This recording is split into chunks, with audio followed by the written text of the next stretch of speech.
yake dan gidan maman iyabo. Kina ji Dota?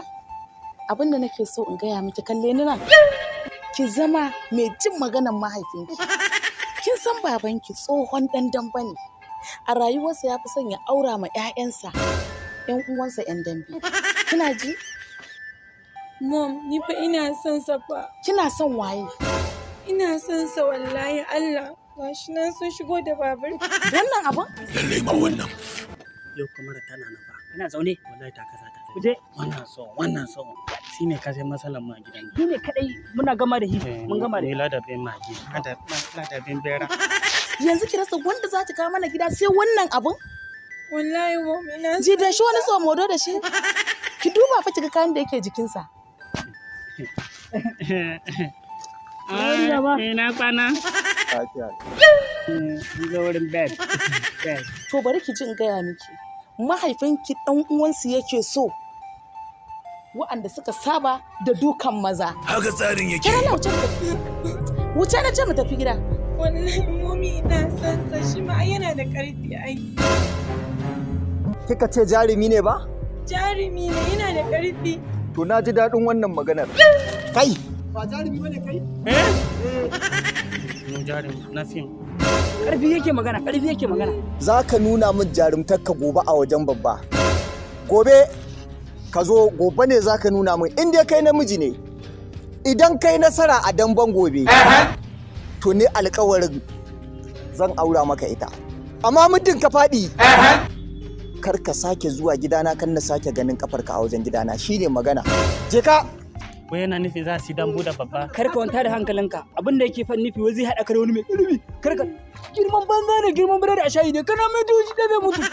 Kuma bala mu ne mun ta hankali mu da ko fara bai taba yi ba ya za ya fita. Girman biredi a shayi ne wancan. Lokacin ne mai girma. Mu watan karewan su ya zo Allah. Ya za a so mu yi fada saboda mace. Dan yarbawa kar ka kare dan Allah, kar ka bada maza mu. Dole ya karye mana watan karewan su ya yi kusa. Ba wani zancen watan karewa, iya fada ne kawai. Idan ya raushe ka ga fadi shikenan. Kuma za ka fadi ba kaka. Zan taya ka auje. Allah. Kai sadi na take akwai amana. Ai ba sa akwai riko. Akwai amana. Daddy, dole sai an yi fada za ba mu. Dole ne sai an yi fada saboda da shi na ci da ita da uwarta. Baby, karka da mu zai dawo. Come back to you, I will fight for you. Zai mu yi fata saboda kai. Dalibin Hausa ba turanci. Karka da. Daga matan. Kai, ka ci gidanku da ungan din. Dan bake su ke. Ka tafila. Baby zai dawo. Zai yi komi a kanka.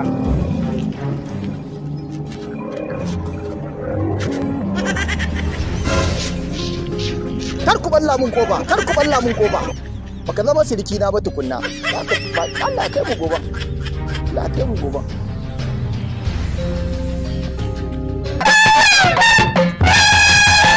Abokina. Amma fa na razana da wannan kata. Allah wallahi. A karka da ba kai kace kana so ba. Da ni na faɗa da ni zan shiga. Amma tunda kai kace a'a kai kafi ni karfi. Ka san me za kai? Ka sami daidai makwallatan ka faɗa shi kamar overcoat. Amma sauna baya ka. Tsalle za kai. Sai ake cin nasara. Kai tsalle kamar overcoat kana mai da dawon yes. Wannan ma kiba. Motsa kai dai motsa. Yawwa. Motsa. Kibush haka za ka mai. Kana ji? Ina nan daga waje. Zan ƙara ma ƙarfi. Ba daga ciki ba? Daga nan ma zai kai. Kai komai daga waje ne. Kai kawai. Za mu je mu su ba mu.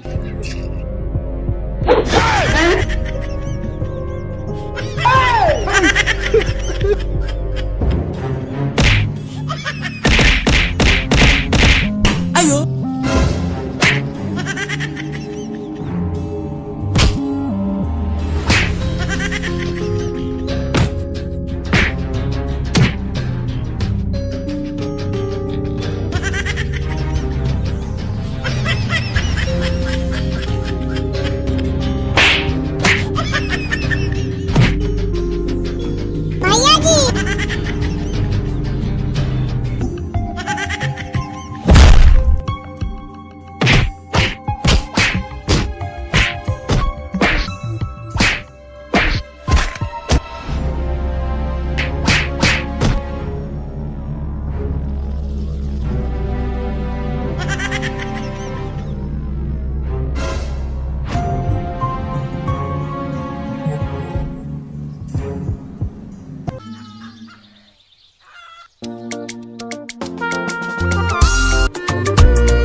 gaba ko za a kai ni inda ba za na dawo.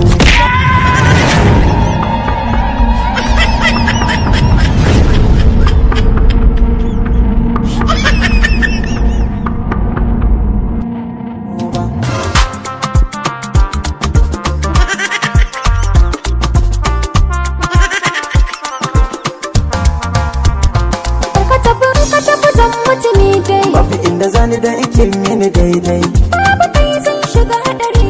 Ba labarin ki cikin garari. Ka san kai yanayi mini rana. Ni ma ya canjan yanayi na. To masoyi na gode maka. Na gode miki. Na gode maka. Na gode miki. Na gode maka.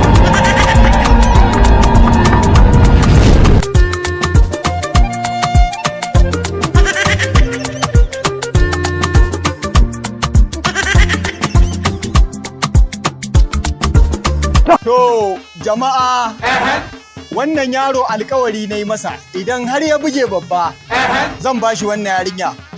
Babba ka bani kunya dan kulukutun wofi. Babba ka kunya ta nufi bainan nasi. Don haka a matsayina na babban mutum zan cika alkawari. Don haka na ba shi auren wannan yarinya. Ki yayi nasara da Allah ku tafa masa.